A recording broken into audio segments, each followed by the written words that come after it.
Welcome to the Fly Culture Podcast, bringing you interviews, reviews and fishing tips. Here's your host, Pete Tigus. Hey everyone, welcome back to the Fly Culture Podcast. I hope you're all keeping well and I hope you're all keeping safe.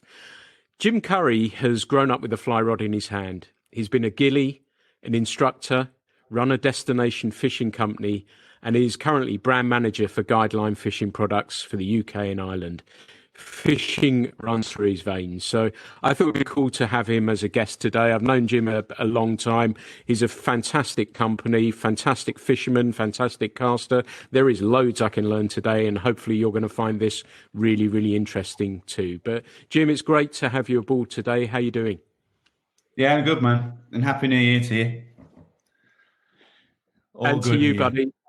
Good. And it's interesting. I suppose you're exactly the same, really, aren't you? We're pretty pleased to put 2020 behind us now, aren't we? Yeah, I think so. I think undoubtedly so. I think hopefully it made people focus their minds on what's really important, maybe a little bit.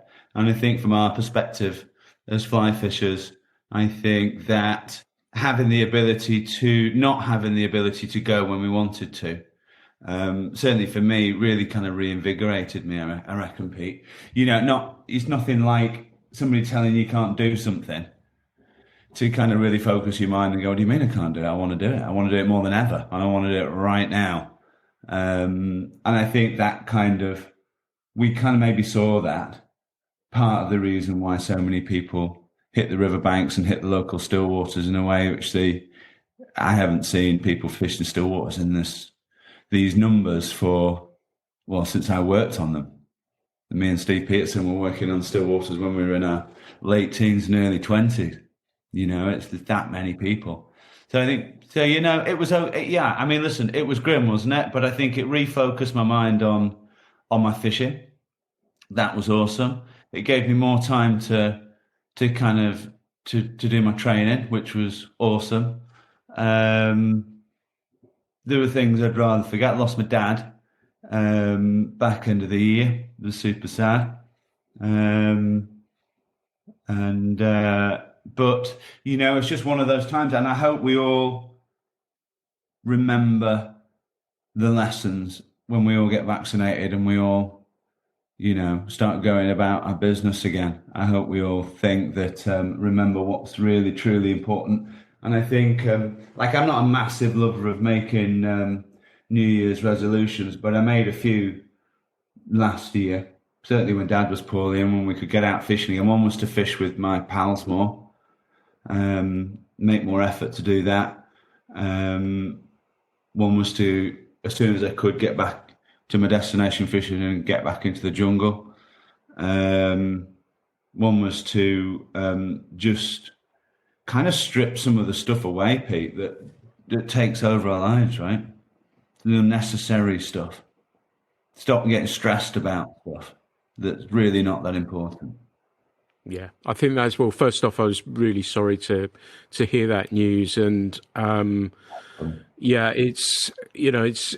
hope we come out of this a better. We're good people. I know that there's so many good people around, but like you say, refocusing people, we're seeing, and I don't know if you're seeing the same in your neck of the woods as well, that people are now saying, right, okay, do I need to be where I am? Shall I look for something a little bit more simpler perhaps, and not need the city life and move out towards the country and enjoy the country? And I guess that's probably where fishing comes into that as well as part of that. And it was, as you say, quite a tidal wave really, wasn't it, of people wanting to take up fishing, wanting to go, wanting to experience the outside. Do you see that trend continuing?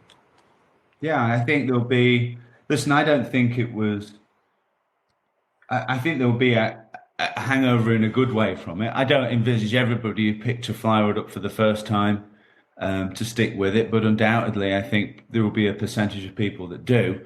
And listen, it wasn't just fishing, right? I mean, since I've started kind of with this kind of full-on midlife crisis of cycling, running and teaching myself to swim and getting on a bike since the first time since I had a grifter back in the 70s. Which I have to say, I had a much comfier saddle than my current road bike. I wish I had the grip to saddle. I've thought about trying to source one on eBay and bolting it to the road bike. You like anything that involved the outdoors just went crazy, isn't it? Like walking, camping, um, mountain biking, road cycling, wild swimming, which, not been great for my evening rises at time on my local bit of river, which is down there when there's like three people in wetsuits front crawling up in front of me. But yeah, anything that involved going outside, I think has gone through a huge increase in numbers. And fishing's the same. And I think a lot of people came back into it, Pete. I don't think it was just as a lot of people picked it up for the first time, but I think probably a bigger percentage of people whose lives had got so busy, kind of feeds back into what we were saying before, suddenly thought, I've got the time. What do I love to do? Well, there's the fly fishing rods. There's my old box of flies. I can do that now. We've opened the fishing up. So let's go and have a shot at that. So, and I think there is, you and I both know, because we've been involved in it for a scary amount of time now. There is a kind of spiritual aspect, a kind of calming aspect, a peace that comes with being that connected to nature that you lose in the modern world, when it's all about putting fuel in the car and paying tax and paying bills and, everything, life gets hectic. But there is something, always has been for me, something very important about having that time on the water, either on my own, although I kind of fish with friends more when I can these days. But yeah, I think that side of things, will mean that people will stay with it, stick at it. It's awesome from that perspective. Yeah. Yeah, I know you took... Sorry, mate, go on. I was going to say, long may it continue, and I guess you saw that from if you're putting your working hat on as well, that, I guess you'd seen these sort of quiet months where everything was locked down, and then this explosion in tackle sales as well, I guess, which has been great for the industry from that point of view as well, hasn't it? Yeah, right across Europe as well. And like every year, we're obviously working for Guideline, which is a kind of Scandinavian company. We've got main distribution center in Sweden, and then we have an office in Norway as well. Those guys obviously didn't get locked down in Sweden, just went, oh yeah, whatever, I'm just gonna go to the pub and drink my skinny chai latte and have a bit of rocky road, thank you, I'm not getting locked down. And those guys were the same. I mean, the numbers of people fishing and buying tackle from a business perspective was crazy. It was like getting to the end of the year and you were like looking in the warehouse going, where's it all gone? Which is great, man. The more people that come into it, the better for us. The better for us. And I think the more people that enter the countryside, the better for us. And I know I was talking to a couple of old boys a couple of weeks ago, and they were saying, yeah, but there's just too many people now on the riverbanks. And I was like, yeah, I get it. But at the same time, if we're going to protect our waterways, if we're going to look after our fragile, damaged ecosystem, then it's not us that need to be more aware, although we can all be more aware, I guess. It's the people that are walking through the Dales Way. It is the people who want to come and do some wild swimming. It's the guy who wants to stick his kayak in and needs to understand where he can put it and where he can't, And I think the more people that enter the countryside, the deeper understanding. I'm hopeful, Pete, that people get about or start to understand just how important what we do is to the continuation of this fragile ecosystem that we enjoy. I think that's a really interesting point, particularly when you mentioned, I was thinking about it when you mentioned the wild swimmers earlier, and, these are other people that will let us know if there's been pollution incidents or anything else along those sorts of lines as well, that we can, engage the Environment Agency and make sure they're fully aware of what's actually going on, and if there are other eyes on the water as well as ours. And sometimes that may be something that we do have to consider about in the longer term as well. But one of the things I'm talking about.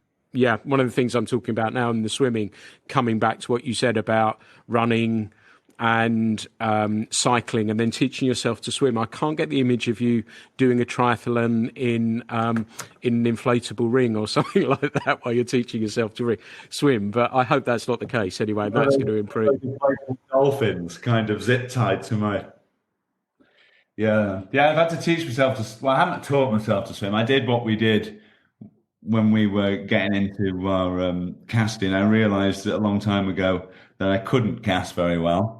So I went for a load of lessons, and I realised even quicker that I was sinking. Even though I could run a marathon at that point, I couldn't swim 25 metres in the pool and I was drowning. So I decided I would go and get some quality coaching. Tell you what, good luck trying to find a good quality swim coach. I mean, I've got one now, like a super stellar one, but from a coaching background, trying to find a good quality swim coach to start off with was like, oh my God. Because obviously with our kind of coaching background, how you want to set out a session. So you understand the building blocks that you need to put in place and the progression and the level of understanding people need to have before they move on to the next one and on to the next one. And that thing that Glenn Freeman always says about, building your house on solid foundations. But I don't have any foundation. I was going for swimming lessons, trying all these swimming instructors, and they were saying, oh, but you've forgotten rule 4. And I was like, we haven't told me any of the rules. What's rule 4? Not drown. I mean, I don't get it. But yeah, no, I will spare you pictures of me trying to get into a wetsuit. Not pretty.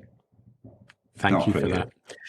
It's really interesting, though, that you mentioned that, and being an instructor, obviously, and being an instructor for a very long time. That's a really important point. There's a couple of things that have just pinged into my head while we've been talking about that. Is a good instructor is flexible, though you talk about the foundations, but it is flexible, isn't it? And you tailor a lesson to their needs and what that person actually wants, rather than just doing, right, this is another swim lesson, which is, and do you see the role, because I sort of see it, and, I've been around a while as well, that the role of the instructor is slightly different in that people can get that information to learn to cast readily and easily, yet still visiting a instructor, there's nothing quite like it. But have you noticed a little bit of a change in that? That I've mentioned this in other podcasts, that people, when they were coming to me, had looked at some YouTube videos or whatever and actually had a pretty okay understanding. Have you noticed that sort of thing as well? Yeah, to a degree. I don't think there's any. I think that's absolutely right.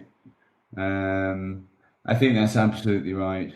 I mean, we've chatted in the past about just instructors and all the rest of it, and I listened to the podcast you've done with Procky, where you were discussing kind of why Procky went down that route, and I went down, and you went down the route for the same reason, because I think that for us and for our friends who were heavily involved in our association at the time, which was App Guy and then App Guy, we wanted to have a super deep understanding of the mechanics, and we wanted to ensure that we were giving our clients who were giving us their hard-earned cash the best that we could possibly give. You're right, it has changed. I still don't think there is any substitute for a world-class coach in whatever you do, Pete. In whatever you do. I remember going to New Zealand for the first time a long time ago now. It's probably 23 years ago. God damn, so old. And I remember I went on a shoestring. I was working on a fishery and had been for about 3 years, living in a static caravan without a plumbed-in toilet, and gas bottles outside that used to freeze. It was so goddamn cold in the winter. I used to have to go and thaw the gas bottles out to defrost the ice from the inside of the caravan window in the bedroom where I slept under a damp duvet. Living the dream, obviously, at that point. And I remember going to New Zealand on a shoestring, getting to New Zealand. The first thing I did was I dug out, I already knew who the best guide I could find was.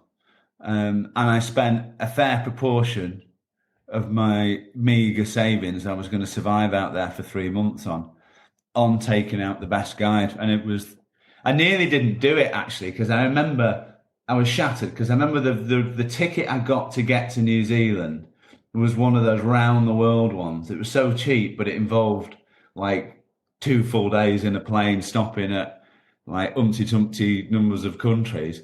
And I remember getting down to Christchurch. I did it all in the South Island, and I think I might have been in Hamilton, and I was so tired. I thought, I'm not camping tonight. I just need a B&B. And I got to the B&B, I got this guy's number out, and I rang him from the room in the B&B, and he was at a fishing show. And for whatever reason, I got cold feet. I think it was like, I want to say it was like 450, 500 bucks or something. It was a lot of money. It's a lot of money now, but it was like a lot of money 20 years ago. And I put the phone down before I think it might have gone to his answer. Anyway, he rang me back on the B&B number, and I was like, hello? Thought it was reception. And he said, oh, hi, it's, I think, was it? I don't know if it was Chris Dorr. I can't remember his name it was now. And anyway, we chatted, and he said, listen, do a day with me. I'll give you a second day. Right? And he said, I think if you're out for here for 3 months, it's going to be really important. He said, I can tell you, not only can I give you some information about which rivers to hit, but I can tell you, how to approach these fish, how to spot the fish, what are the feeding fish, the kind of, and it was fantastic. And I think if I'd have gone to somebody far less skilled and a fraction of the price, I would have obviously had a fraction of the experience that I got. And it's obviously paid dividends, because when I got down to Mossburn, into Fiordland and Southland and stuff, pretty soon they were, I was catching some beautiful fish. Albeit I went in November, and my mate who'd been the year before, a couple of years before, a mate of mine at the time, I said, I'll take my waders. He said, no, you don't need waders, it's wet wading. I was like, okay. Man, there was snow on the ground in Southland. And I remember looking at the river and all this snow on the bank. I go, oh my God. And I just had like my running pants on, my shorts over the top, like Superman style, in my hiking boots. I remember taking that first step into that water. I was like, so like up to here in freezing cold water. So now I think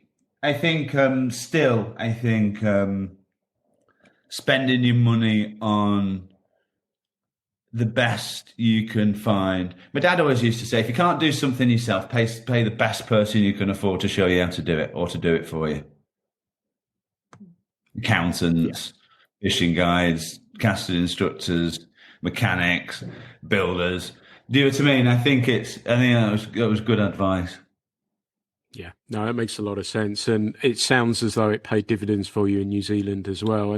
And it's interesting you were saying you worked on a fishery as well, and in the introduction I said you've always been around fishing, and then were you a gilly before then or after then, and how was that as an experience? How what, Pete? How was the experience being a gilly? I actually started as a ponyman, which is probably the least technical job you could possibly conceive on a Scottish sporting estate. So I used to catch the pony in the morning, which was a challenge in itself, because they were semi-wild, kind of like those like Thelwell-looking horses. They're kind of short, squat things with like long manes, just wild-eyed, and I've never really been great with horses. And you would get one of those eventually. You would take it to the tack room. You'd put a saddle on, which was designed to carry the red deer stags off the hill. You would then march up the mountain to a kind of roughly pre-agreed spot where you would wait for the stalker and the client to shoot a deer, and then you march up to where they killed it. You'd strap it to the pony and then walk it back. That was basically it. But then because I knew my fishing, obviously, and because I was fishing every night in the streams that ran into Loch Marie, and every weekend when I was fishing, and then they let me fish on the U, which we had the fishing on, and then they let me fish one weekend, one Saturday on Little Grinyard, which was another river that they had. And so they moved me on to the fishing for a couple of years. That was great. I loved it. I loved it. It was sort of like 8 people plus guests for 2 years. Nice. Tell me something. One of the things I've always wanted to try and understand is, what do you think the difference is between a guide and a ghillie? I think that the roles invariably merge at times. I don't think there is a clear distinction, but I think if you had to make a distinction, I guess historically you would say, like, a Scottish ghillie would be there to say, okay, Mr. So-and-so, start there, finish there, don't wade past your knees. When you finish that, do it again, and I'll see you. I'll be back in half an hour.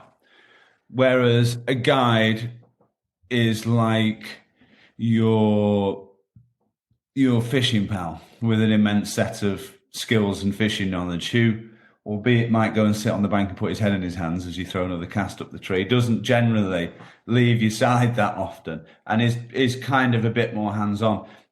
But those roles obviously blur, because I know, like Con O'Day on the Tay, for instance, one of my very small band of protein guys, and it is a small elite band for a reason, because everybody else has got like 40,000 people I've never heard of doing it. He is a ghillie, and he's a head ghillie, but you fish with Con, and it's like you could take Con and you could put him on the Pono, you could put him in Tierra del Fuego, you could put him in Alaska, and within half a day, you've not only got the people skills, the fishing knowledge, lifetimes running through his blood and every cell. He's a fly fisherman. You would cut it. So I think generally, if you had to make a distinction, you've got somebody showing you the water, and then you've got somebody being more hands-on. But then, you get great ghillies who cross that over and put the extra effort in. You get crappy guides who, teaching by numbers, don't really know what they're doing, or can't be bothered, or burnt out. And we both know that feeling. So yeah, it's an interesting one, isn't it? That difference between the two roles. What do you think? Do you know, I think you've summed that up perfectly, and I think that is the thing you say about sort of the guide staying with you the whole time. And I've not been on many beats where there have been ghillies and things like that, so my experience is relatively limited. But as you say, they have, a ghillie to me has an intimate understanding of the taking spots, the lies, everything else along those sorts of lines, but may go up to go see someone else and say, well, I'll see you at lunchtime or whatever it is. Whereas, as you say, the guy, and I know there is, like you say, that merging where some ghillies, quite a lot of ghillies, I guess, can cast extremely well and can help people with those aspects of it as well. So I think, it's probably that more personal thing. I'm sort of kind of with you. And like you say, there are some really great guides that I know and some really terrible guides I know as well. And as you know, it's an incredibly small world, isn't it? So we're all aware, aren't we? We all talk to each other, and everyone knows. Now I'm slightly distanced from it, I guess, but you know what's going on, don't you? You know what's what. You do. I mean, we do, and I think if you've got a bit of an understanding of it, you do. But like I was kind of saying about the finding a swim coach. For me, starting off, even with the internet, being able to read people's reviews and knowing a few people who are doing long distance triathlons, finding somebody I click with who I really felt I got a good grasp of of actually teaching that discipline, I found really tough. Good luck if you're trying to start from scratch with fly fishing, because there are so many different casting instruction associations now. I mean, if you had all of the qualifications from all of the different organizations and you put those letters on a waistcoat or on a t-shirt, they'd be like all across the front, all down the sleeves, and all across the back, wouldn't they?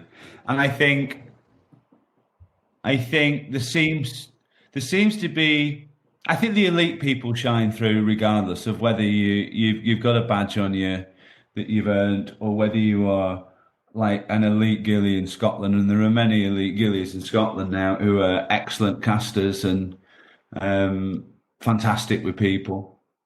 I think maybe that role's changed a little bit more historic. I think, when you were maybe dealing with Colonel Bagshot and he would wander down and roll out of his Range Rover, and you kind of help him into the back of the boat, and then you would row the boat or motor the boat into position.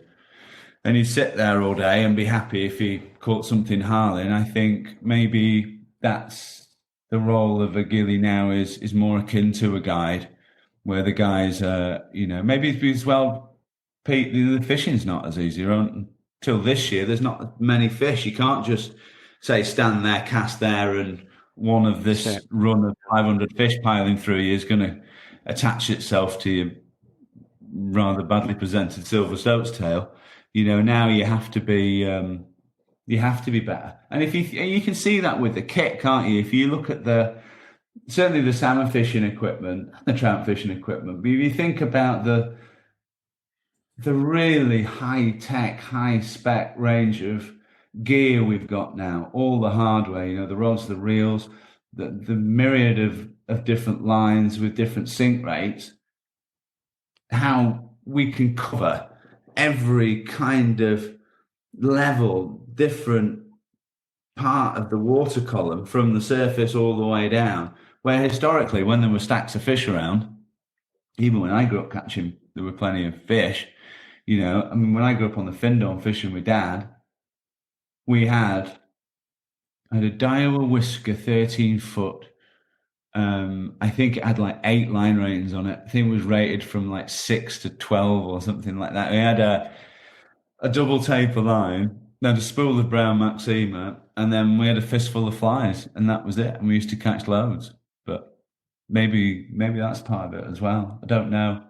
It is ultimately a very simple sport, isn't it? But I am part of the problem as much as I am part of the solution by peddling very high quality gear, I would like to say. But, at times it gets you away from what is you connecting with nature and understanding what's going on in the river and, spotting those clues, those subtle clues and obvious clues as well, to make you a more efficient fisher rather than thinking, I'll just get my 358 triple D 3D plus line out the bag and that'll be just because you've got more options. Sometimes I think it difficult, you become more removed from the what is basically hunting in its purest. It's interesting. Yeah, I was a guest on a Facebook Live at the weekend, and Paul Proctor was on there as well, and he said about me fishing bamboo rods and smoking a big cigar and stuff like that. But I kind of like that. I've almost regressed to that more, as you say, that more simpler approach to stuff. And I'm seeing with flies, a lot of talk about Catskill type flies, which are, pretty old, those patterns now, and people going back to those. And even with the salmon, I've talked many times with the old patterns there, the spay patterns and everything else that goes with it, they still kind of work as well, which is interesting. Yeah. I wonder, like you're saying, that there is, as part of that reset, that people are going back, some, not everyone, but are going to look at a more simpler form of fishing as a result of everything that's happened. It may only last, it may be just one of those tiny little blips, but do you think there is that, are you detecting that sort of style as well against the background of, we're looking at Euronymphing, and I'm a fan of it as well, as a modern form, and far removed from that sort of bamboo style of fishing as well. I'll do whatever is appropriate for that day. But do you think there is a little bit of that entering fishing too? I think that ultimately, if you spend enough time down by the water, that's the position where you will find yourself automatically. There is, there's that old adage, isn't there? You want to catch a fish, you want to catch lots of fish, you want to catch a big fish, you want to catch a fish how you like to catch fish, and then you just want to go fishing. And it's really true, man. I just think if you spend enough time down by the water, I think two things certainly happen for me. One is you realize that the most important distance in fly fishing is the 6 inches between your ears. And I think, so you tend to, at that point, you strip everything away. You tend to make things really simple. I mean, if you look at my fly boxes, Pete, there's very few patterns. There's quite a few flies because they carry the same patterns in a range of sizes. But really, man, there's nothing exciting in there. And that's, they're the same flies I've used in Patagonia, in British Columbia, in Alaska, in Iceland, in New Zealand. They're the same flies. I just put all my effort. I think what happens is you start to strip away the peripheral noise. And I think you understand that the more you focus into your intended target on the water, and the more you open your mind and absorb the environment and that little ecosystem you surrounded yourself in, and that makes you a better fisherman. But then once you're catching fish, and you're catching fish stripped down, and you're catching nice fish occasionally, I think there's a deeper level and a more spiritual level of kind of like an awakening. God, it sounded really religious, and I'm not religious at all. But I think there is a kind of spiritual connection where the actual catching of the fish becomes not secondary, otherwise you just go for a walk, but it becomes certainly less important. It becomes less important for me. And then putting myself in those places on the planet where you can really kind of, you see that ramped up, so you see these beautiful, wild, pristine kind of environments. I think that's a connection which is like the last connection you make. Maybe there'll be another one, but I don't know. I'm only 50, so it may be another connection to make. But I think that's become the most important part of my fishing, if that makes sense. Does that make sense, or am I just kind of... Absolutely. Yeah, no, absolutely. And it drove me around to think about what you were saying about the lack of patterns. And I'm similar. I don't carry a huge amount of patterns with me. And it comes back to what we were talking about casting as well, because it makes me wonder if a lot of it's down to the drift. If we're talking, let's say, in a trout perspective, that being able to make that cast, get a good drift, is sometimes, not always, but a lot of the time more important than the pattern. For sure. And your approach, right? I think if you've not approached it properly, it did not have got into position properly, which is then your drift is kind of redundant because you've already screwed the fishing up, or you've already screwed the fish up. I think if you can get into position, then you can drift the fly. And listen, we know, like for me, down on the river here on the wharf, April into the second week of May is like, if I'm going to get a good fish on a dry, when the large darts are coming up, then that's my time. I kind of know where they are because I run along it twice a day and I walk along it once a day as well. So, it's a bit of water I know intimately well. And you're right, if I could have the perfect fly, the wrong drift, it's not going to work. I could have the right approach, the perfect drift, and probably, I don't know, 100 different variations of that insect I'm trying to imitate, and still hook the fish. Absolutely know that's the fact. I'm convinced that's the fact. I just really do. And I listen, but I'm not a tire, Pete. So, I think it's different. If you were putting, you've got that real passion for making an exact insect imitation, then maybe that's different. Again, for me, it's like F-fly or something similar, Comparadun in kind of subtle olives in a massive range of sizes, a Griffiths gnat, a clink hammer, and right, I'll have at it. Thank you very much. Show me to the water. Is that kind of does it? Does it here, man? I mean, listen, it's kind of, this is a fast flowing, fast rising, cold river. Pretty acidic, the wharf. It's got that kind of tea stain to it. And it's rattling through. So my flies don't have to be super accurate. I appreciate if, you're on, the Anton or the test or the, upper reach to the test or some super beautiful bit of the itching that, the fish have seen everything every day for 3 months. You may need that like super exact insect imitation. But here, no, and things are hungry. And you get it, you can approach it right and drift it right. It doesn't, and you get the weight right. Well, you know that from the Czech nymphing, right? And I listened to the one with the podcast you did with Al, and fantastic to watch him fish. He talked about that time when we was conceiving the working with life with reference to the LPS rods that he had so much input into, and you watched him on the Froome fishing. It's just like amazing to watch that method.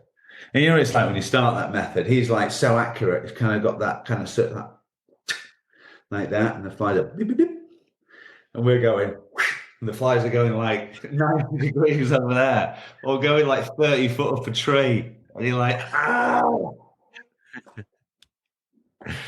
So no, I mean maybe with the nymphs, but yeah, the drift. I'm sure it's a simple sport, right? You just got to get into position where you've not freaked them out and you're not freaking them out with your casting and your presentation, and then just get something in front of the faces that looks like it's moving at the right speed. And that's the same. It was the same it's the same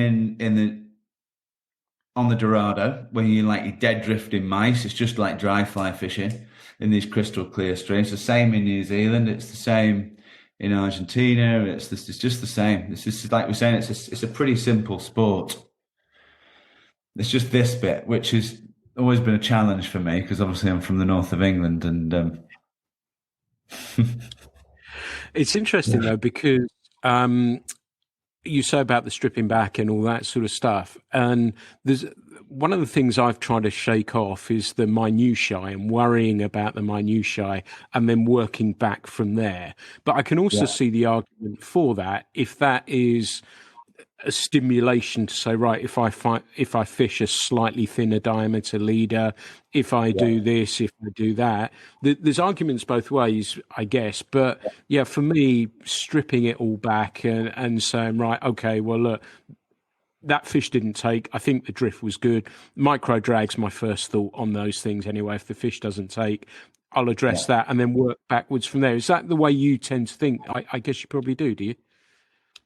Yeah, increasingly it's not throw a streamer at it straight off the bat.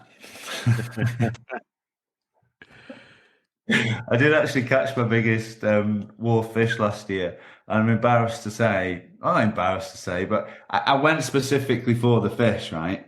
And it's a pool further upstream, and I went specifically to catch it on a dry fly because I'd seen it for 2 nights. I'd missed it 2 nights before, and I'd seen it, and I couldn't remove it. The following night, it was there again, and I'd been killing time before the evening rise started, so I'd been doing a bit of the dark art of streamer fishing, and I one of those. It's a really cool piece of kit, actually. Have you seen those? I think it's Old Pro's third rod hand. Have you seen it? No. Man, I'm going to send you the link. This is the coolest product. I'll tell you who does it. You can get it direct, but the lad who does the leader sink stuff, what's he called? The nice guy with the beard. Tom Hunt. Yeah, Tom. Yeah, he does them, man. Pete, I'm telling you, brother, that thing is absolutely brilliant. It's really simple. Just goes on your wading belt. It's just like a clip. So the rod just sits in there, and we'll kind of sit in there. So if you're carrying 2 rods, which I always do, and then you've got a bungee which pulls over the top. But the really cool thing is that instead of it lying like that or like that, it you can click it into different positions. So I've been up there and I got the thing. I thought I got my dry fly rod out, and I thought I got my, and this is my excuse anyway, my streamer rod on my third rod holder, and I walked out to where the fish was, and I'm like, just stood there. I stood there for about 25 minutes in position, right? And I'm just like not casting, the smaller fish rising, I'm just waiting. And it rose like 2 rod lengths downstream of me. I'm like, oh my God, it's just there. But right on this kind of seam, there was like a big back eddy with loads of foam, and then there was like a seam coming out right on the seam. And I could have, and I just thought, that's easy. I just don't want to move. Just pull a bit of line off, flop the fly out, just and then just drift the slack down to it's absolutely nailed on. I'm going to get a rise. So I went to unhook the fly, and there's a Martin's minnow, right? And I'm like, no. And I looked at my other rod, and I was like, oh, whatever. And I literally lobbed it upstream of it, and I tracked it down, just kind of dead drift. Then I held it back where I thought it would swing up in front of the fish. And it's like, yeah. So yeah, that was really cool. But yeah, I think I can't remember the question now. What was the question, Pete? Sorry. Like I say, we go down wormholes and rabbit. I've absolutely no idea where we went with that. Oh, it was stripping back, wasn't it? It was stripping back stuff and going, not worrying about pollution. Yeah, that's why I like what you've done with the bamboo stuff and taking that approach to it. It's just, and that's interesting, isn't it? Because the rod actions involved with those are very different now than they have been historically. Yeah, the bamboo rods, the modern ones, I fish a lot. My friend Luke Bannister, and he makes one in particular called the Superfast, which sort of transitions if you were looking sort of to go from graphite to bamboo. It's a more easy transition to actually make. And then there's another one called Eden Cane. And I don't know if did you sit in when I did my AAP guy talk on bamboo rods? Were you there? Yeah, I did. Yeah, and I have one there called Eden Cane. Yeah, and the Eden Cane rods as well, which are nodeless. So the guy takes all the growth joints out, and that makes it relatively, for bamboo anyway, fast action rods. But I also took them down, and the funny thing about it was lockdown, was that I was just casting all the time because I couldn't go fishing. And I took all my bamboo rods down a line weight. And, oh, wow, that just made, and I'm fishing them that way now. And it's been fantastic to do that. So, yeah, it's been, stripping stuff back. I think I'm a big fan, and it sounds like you are likewise. But I'd like to circle around a little bit, actually, because you talked about Dorado and you've mentioned the jungle. Yeah. And I know we were talking recently about a film that you told me about called Blood Run. And it's on YouTube, and I'd love if you could tell the listeners a little bit about this film. And I know you're involved with it, and I know Guideline are involved with it, and perhaps tell us about, because it's really worth a watch, isn't it? It's a fantastic film. Yes, it's an amazing film. So this has come about thanks to one of the companies which I'm an ambassador for, which is a company called Untamed Angling. And Untamed Angling is owned and operated by two guys, Rodrigo and Marcelo. Rodrigo's Brazilian and Marcelo's Bolivian. And they have a long history of running very, very high-class lodges around the world. They had the Irrigation for a while, which is that river right down on the southernmost tip of Patagonia, one with all those petrified trees and stuff in. They actually had, I believe, one of the Seychelles operations where they did, I can't remember which one now, before Keith Rose and took it over.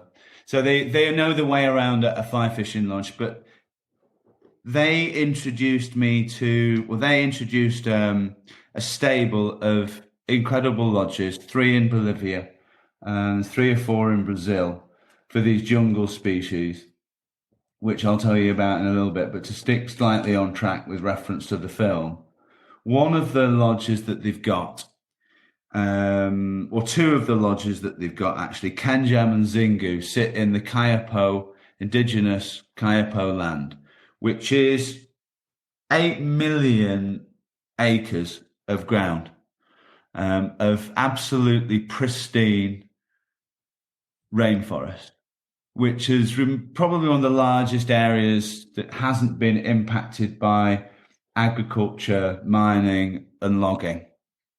And the Kayapo people, historically, and continue to this day, have relentlessly turned down huge amounts of cash, multi-million dollar deals to buy their land. So to give access to the loggers and to the miners and for agriculture.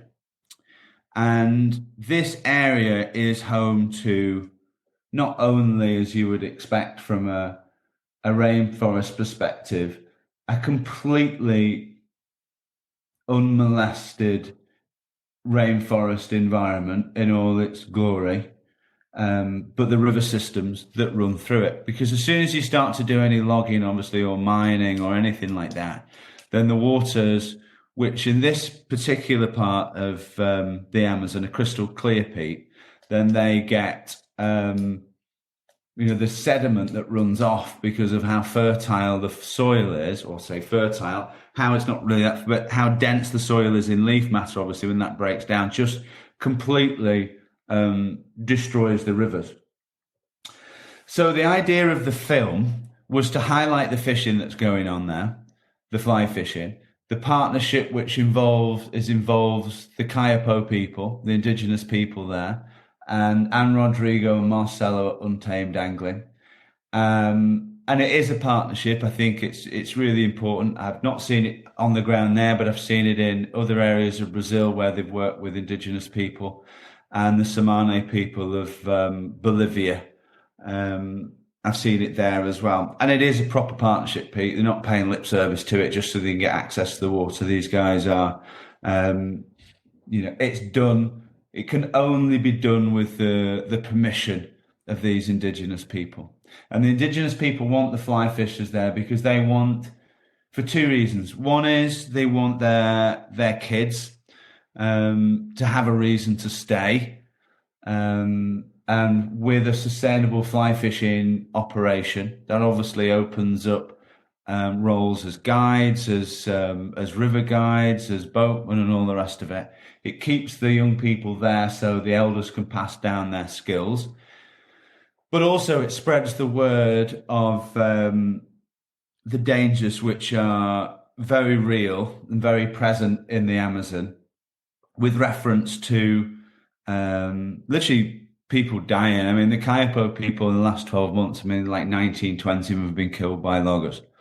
And probably the same number of loggers have been killed by the Kayapo people. It is wilderness justice out there. And they've been kind of demonized by the Brazilian government as holding back, the indigenous people have, as holding back the kind of the economic benefits of hacking down the rainforest. So they're under tremendous pressure. So the film was to do two things, really. So it was to highlight the exceptional fishing which exists there, and to highlight the plight of which certainly the Kayapos face.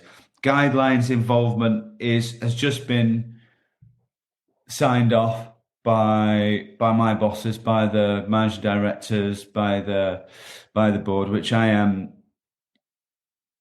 hugely touched by, that they've committed to help try and raise the awareness of what's going on in the jungle. And I guess you could argue, Pete, why do we have to bother? Why is it important to us when all our rivers need our help, all our freshwater fisheries need our help? One's local to us. You see the pollution instances in Wales, which were last year, which were appalling. We are the eyes and ears of our waterways, and we're passionate about protecting them. Why do we have to really even consider an environment which is, if you get in a plane and you went to go and fish it, you'd probably be looking in the best part of a day to kind of put your feet, just constant traveling and flying, small planes, dugout canoes. This is so remote. I can't even begin to explain, my friend, how remote these places are and how beautiful they are. But why does it matter? Well, I think it matters immensely because there are very few places left on the planet which are like this, which are so ecologically important, which are so unspoilt, which are so untouched by man. This is probably the last great expanse of land which fits that bill. And the Kayapo people are shouting it from the rooftops that they need help. They want the fishermen there to they want their time in the press, on social media. They understand that if the world understands literally the battles they're fighting to keep these loggers and the miners out, then that can only be a good thing. So Guideline have agreed to be a partner with reference to raising the awareness of that across Europe. So sharing the Facebook post, the social media post, and kind of highlight, because it's not all bad news out there, Pete. You know, it's the fishing is incredible. The place is beyond belief, and for me, it deeply affected. I've been out there a couple of times, once to Bolivia and once to Brazil. And then the first time, I'll tell you how special it is. The first time I went out to Bolivia, having seen that, have you seen the Samane 3X movie? If you have not seen it, I'll send it. It's just four or five little 4-minute films about the Dorado fishing in Bolivia. And I remember watching it about 3 years ago, right, on Facebook. And I was like, oh, what's this? And I clicked it. And I remember the hairs on the back of my neck, which is probably the only ones I've got left, and a few white ones on my back. Just remember them standing up, right? And I was like, oh my God, that's amazing. And the penny kind of dropped for me, actually, about the jungle fishing for the first time, because when I was in Argentina, like 15, 16 years ago, I remember talking to one of the camp managers, and he was telling me about the Dorado fishing, right? But at the time, it just didn't twig, the penny didn't drop as a species. Then I was out in Russia on the Ponoy, and one of the Argentinian lads there, Joaquim, who was camp manager for a time, he was saying, have you not done the jungle yet? I'm like, no, man, I don't really fancy it. You know, I don't know. The species not really on my hit list and all the rest of it. Anyway, that kind of continued to happen. Then I watched the film. And then 3 days after I'd watched the film, I'd assembled my special forces team of first responder unit to 5 of us to go and tackle Agua Negra Lodge, which is the uppermost lodge on the Sicure River, which has access to the Agua Negra River. And the team I put together, Pete, I reckon probably had over 120 easy destination trips between the group of 5 of us. They are like some of my closest friends, but like the most well-traveled bunch of guys. They're all assassins. They all know their onion. And we sat after the first day on the bank of the river with our feet in the river, watching the sun go down. And we were like, what was that? What have we just done? Where are we? Do you know what I mean? It was everything about the place is so special. It's like none of those guys want to do anything else. Because even after a week, 10 days in the jungle, you come away from that place. I don't know, you leave part of you there and you bring something else back. But for me, I had opportunity to go to Russia if Russia opened up this time. And I don't want to do anything but just go back to the jungle. It's so precious. It's really, really, really hard to explain, mate. It's really, really hard to explain. It's really hard to take pictures of. It's hard to kind of get a sense of the scale of the place when you're flying over it for like 2.5 hours in a single prop plane, and all you're seeing is rainforest. And then you land in Bolivia on this little runway that they've hacked out of the jungle. And all the kids come round from one of the local villages, and you kind of get in a motorized dugout canoe, 3 hours upstream in a dugout canoe.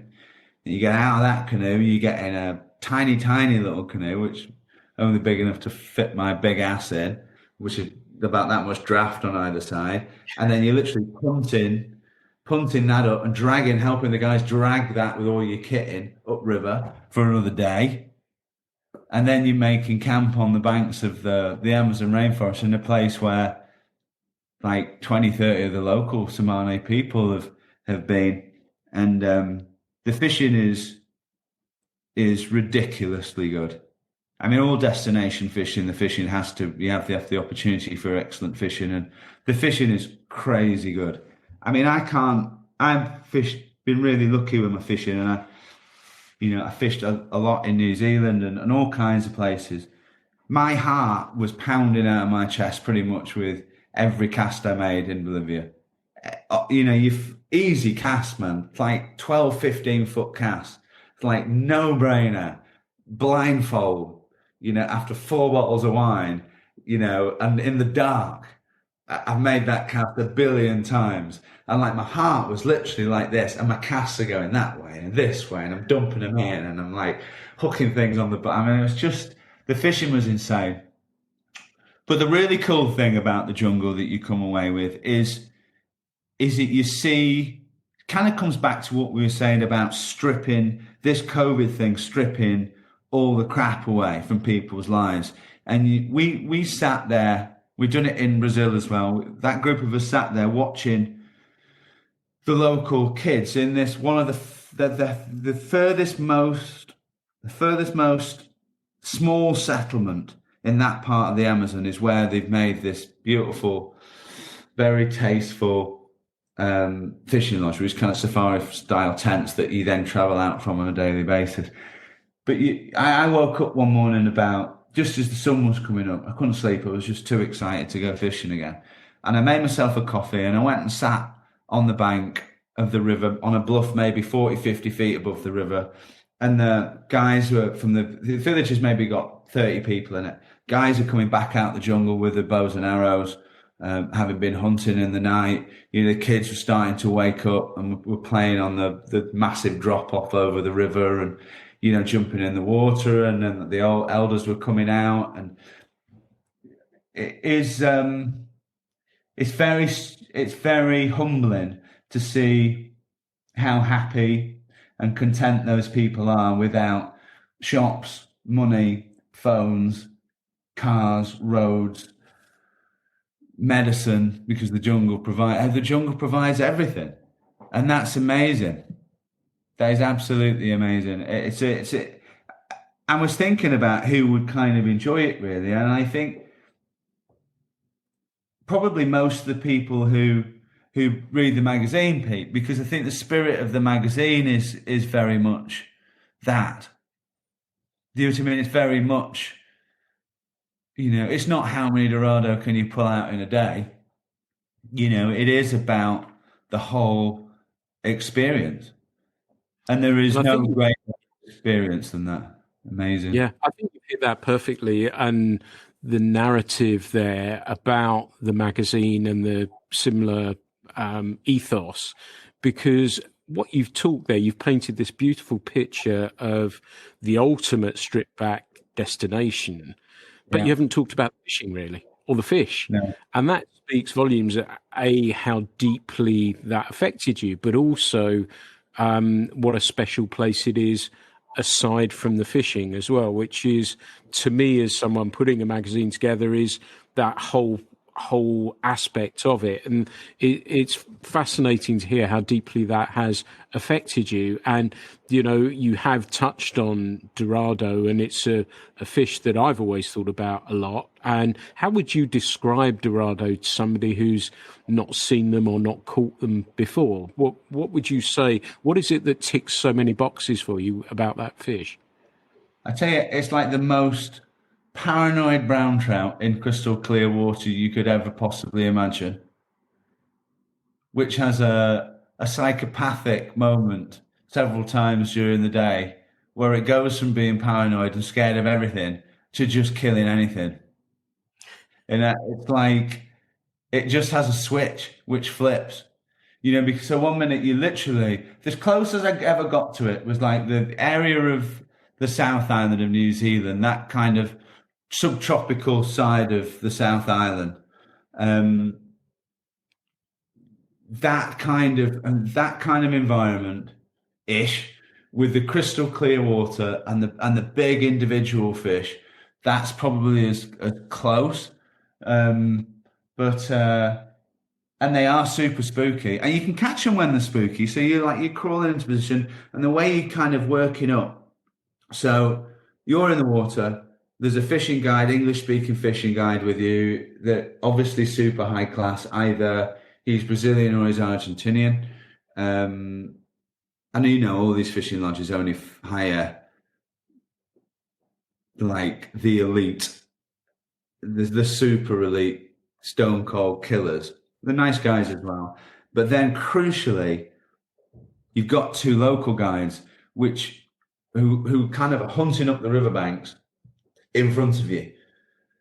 And there is no way, as good as the fly fishing guides are, who are way better than me, and we've got like Costas and Maui Jims and all the rest of it. The fly fishing guys working up either side of the bank, the local guides, no shoes, just a little kind of loincloth on, maybe a t-shirt, bow and arrow on the back, like no optics help at all. You know, they're kind of pointing out the fish, and to watch those guys moving over the ground is just incredible. To watch them hunt was even more amazing. But they put you into position, so then you would make a shot like you would just on a smaller scale, like when I do on the wharf, like presenting a dry fly set. You got a wire leader on, which makes so it's normally 8 weights, 7 weights and 8 weights, floating lines, streamers with a wire bite leader because they do have plenty of teeth. They just grind the mono or the fluoro off, and then further up the river systems you go, you move away from the streamers, and then you move more onto surface patterns like mice patterns, which was epic. And then you could be stalking. So what happens is you kind of crawl into position, and you kind of get, and you're only small pull speed, so you're scanning all of it, and you're trying to pick out fish. Some are super obvious, some are not. And then maybe like 100 yards upstream, right, or the next pool up might be 50 yards away. It's just like kicking off. There's like spray that's like coming 6 foot off the water. There's fish getting thrown onto the bank. And then the guys are like, run. So you haven't even got time to kind of you've gone from like super predator mode, like where you're just kind of appearing out of a tree trying to make a cast, to just literally legging it upstream, falling over these rocks. And then there's Dorado, 15, 20, 25, swimming through your feet because the bait fish are all hiding like where they can. So you're literally just smashing the leader down on the surface of the water. And then as quickly as it starts, it just stops. And you can just see them, they all just go, and they go back into the current. And where you could have literally booted them out of the way, they're now like chunk. And then you make a move and they go, oh, I'm off again. They're really incredible fish, man. They're really incredible. And then like, there's all kinds of stuff out there. It's weird, isn't it? Because we all, I guess I'm don't put words in you, but I guess I'm like you. I was like salmon, trout, sea trout, kind of, that was it. As I started to move around and get opportunities to fish, it was like catching char and another kind of species, pike a little bit more now. But the jungle fish were just never on my radar. And then, like, once I did the Dorado thing, that was it. It's just like everything. And then we did we were lucky because we were in Manaus. We got to Manaus before the lockdown and out before the lockdown. And we did the peacock bass off Maria in Brazil. And that wasn't as visual as the Dorado, but that was mainly to do with the water being 4 meters up. It's a lot of water. The water was clear, sorry, but the jungle had flooded. So a lot of the sandbanks that you stalk is a much bigger river. It's a huge river. But yeah, man, I mean, hooking those big peacocks, like 20 pounds, is a bit like, which again is a species that was never on my radar and was only on my radar because somebody who I did the Dorado with had done them. And he was like, man, if you like this, you're going to do the peacock bass. I'm like, it's like American junk fish in it. I'm not really that fussed. He said, you're going to get your ass kicked. These things like break stuff, break rods, break reels, rip reels off flipping reel seats, snap fly lines. Like, you know, it's just like you've got to go. So we went. And it's like jumping into the M6 in the fast lane. I mean, hit by a truck going at about 70 miles an hour, hooking one of these things. It's the most bizarre experience. You just, because I've not done a lot of saltwater fishing, but I've fished in Cuba and the Bahamas a bunch of times. And so I have hooked some kind of badass saltwater species, but those peacocks, man. So everything now, like everything I want to do, I'm so excited to get back. We'll be back in October for my 50th birthday week. We picked what we asked the guys when they would come, like if they were spending their cash, when would you come? And they said, this week's historically has been very good. So we were like 18 months out pretty much. We were like, Roger that, we'll just nail that sucker down.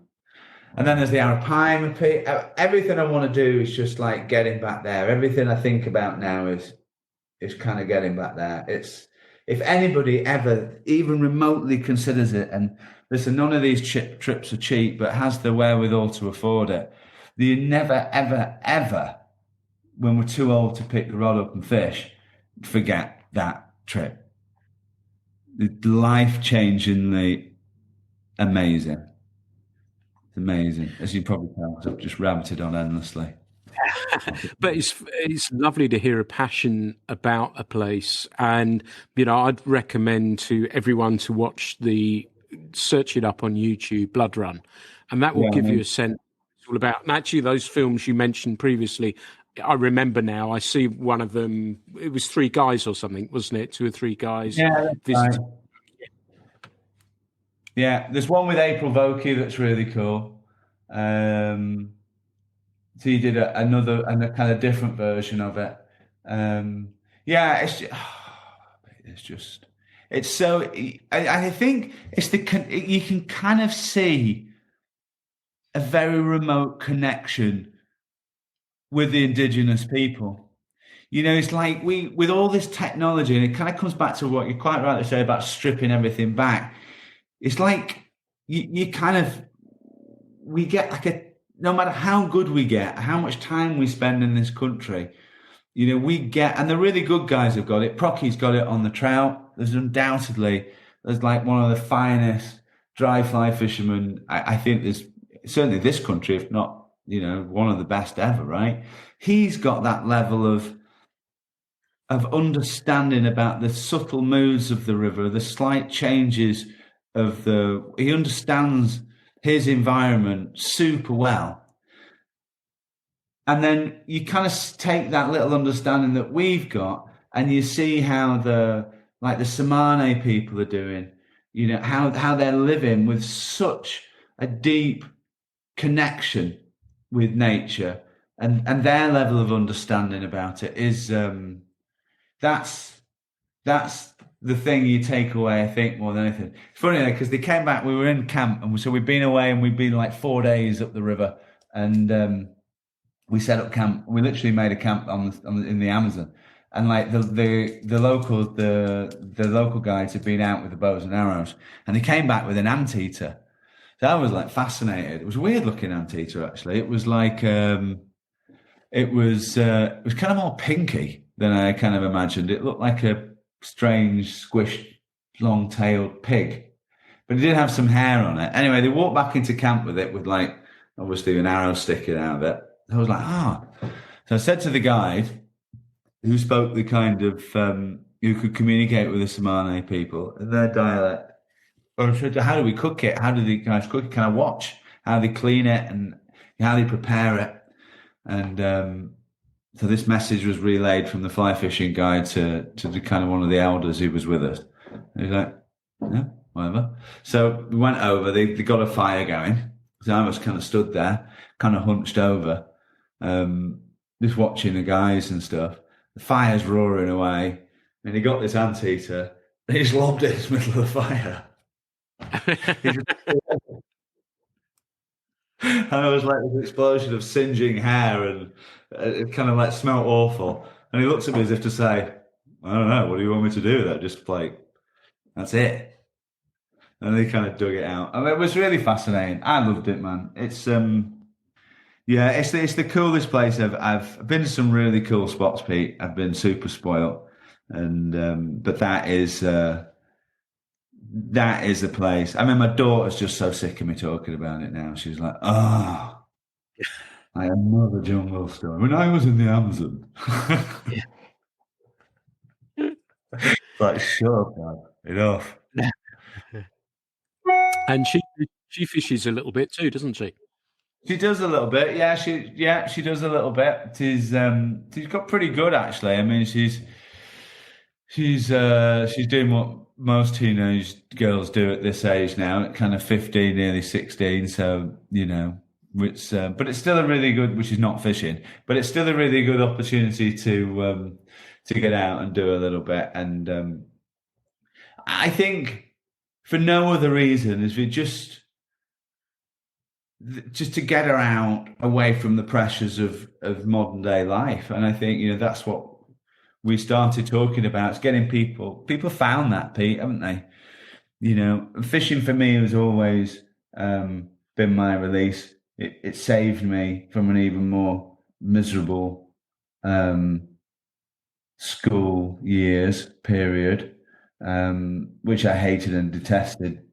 And beyond all belief, it helped me massively with my mental health when I was going through a rough time in my early 20s, when I suffered with panic attacks so severely that I was like 18 months, 2 years, but basically couldn't leave the house. It was really rough. But the one thing I could have a conversation with somebody and look somebody in the eye and have a conversation with them about was my fishing.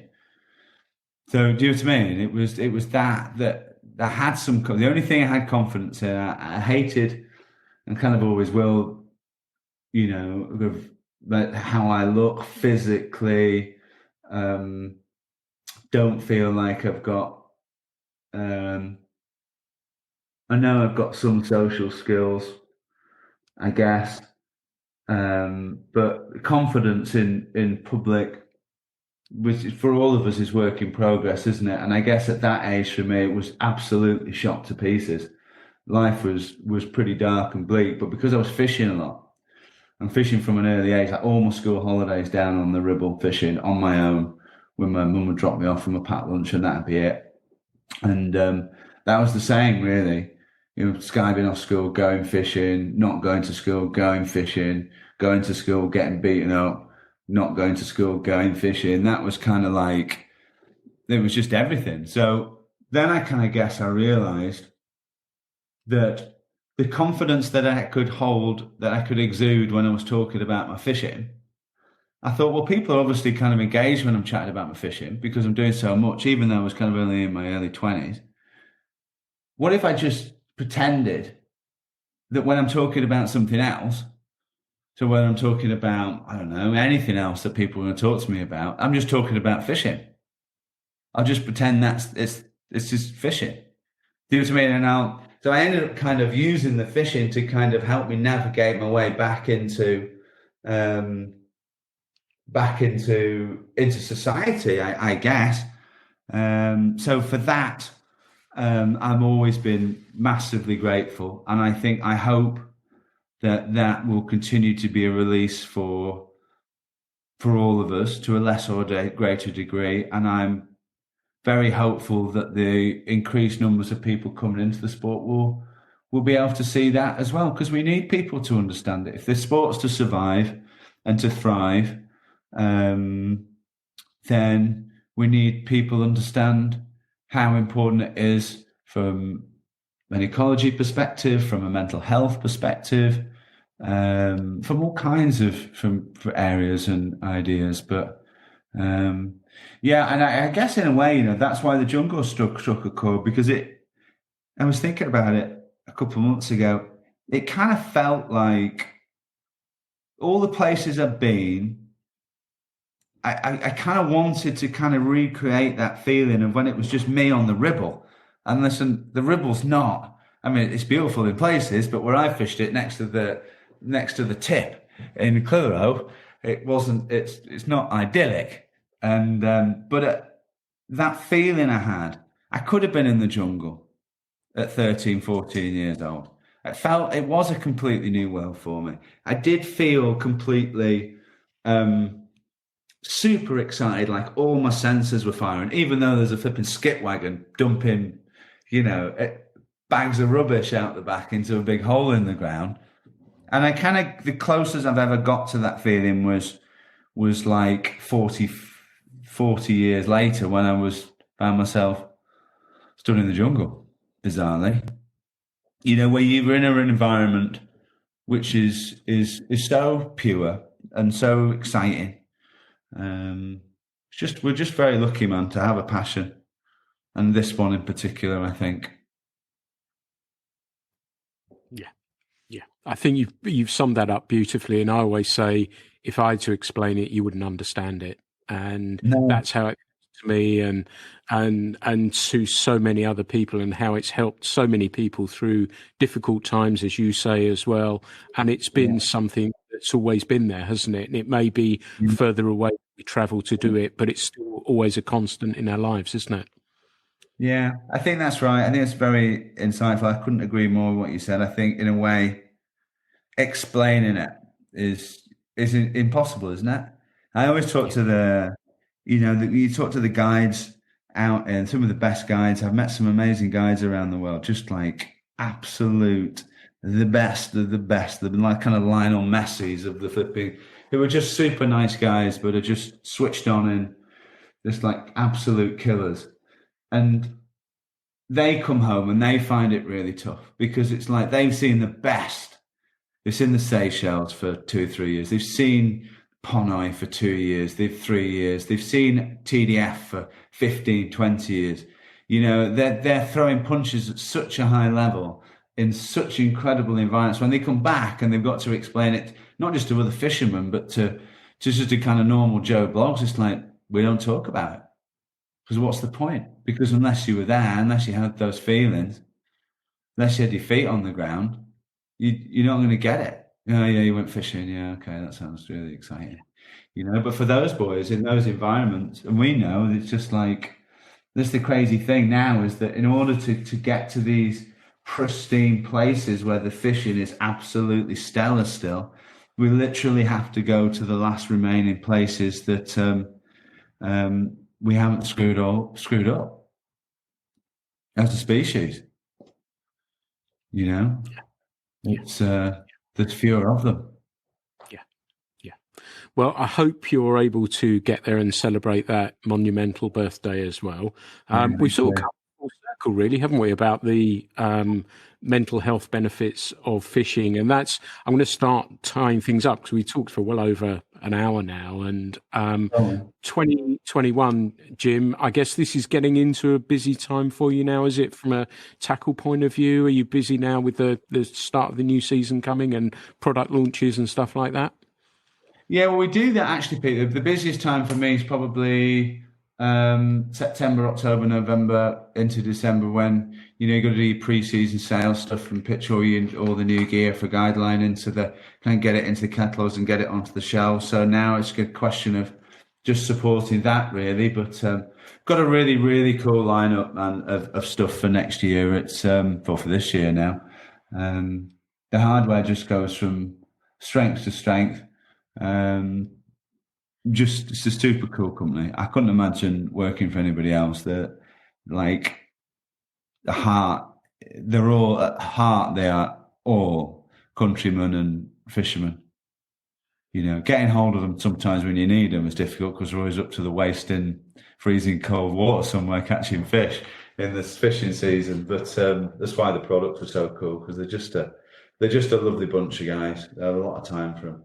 There's like the least corporate fishing company in the world. They just put the heart. It's the same guys for 25, 26 years now, 27 years this year, I think. So that's really cool. Yeah, and then we'll just do a little bit of pike fishing. I give Martin another ring, see if we can get out with Martin, do some more pike fishing, Martin Smith. And we'll just roll with the punches next year, man. Fantastic.